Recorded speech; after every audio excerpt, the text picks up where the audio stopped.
چلے ناخنوں کو بڑھانے کی جہاں تک بات ہے تو اس میں دو باتیں ہو سکتی ہیں۔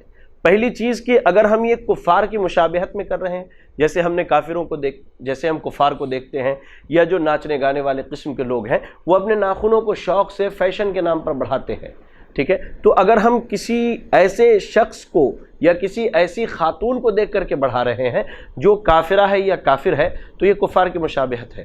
اور سنن نبی داؤد کی روایت بڑی مشہور ہے، من تشبہ بقوم فہو منہم، کہ جو آدمی کسی قوم کی مشابہت اختیار کرے وہ انہی میں سے ہے، اس اعتبار سے بھی غلط ہے۔ اور جو دوسرا پہلو ہے وہ یہ بن سکتا ہے کہ ہم عموماً ایسے ہی بڑھا لیتے ہیں طبیعت کے طور پر، تو طبیعتاً بھی بڑھانا یہ سنت رسول صلی اللہ علیہ وسلم کی مخالفت ہے۔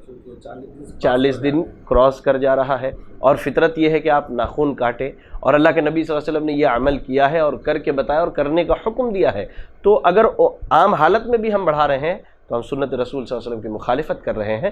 اس لیے ہماری خواتین کو، ہمارے مرد حضرات کو اس شنیع اور قبیح عمل سے بچنا چاہیے جو کتاب و سنت کی نافرمانی کی طرف انہیں ابھارتے ہیں۔ امید ہے کہ ناظرین کو یہ بات سمجھ میں ماشاءاللہ ناظرین بات ہمیں پوری طرح واضح ہو چکی ہے۔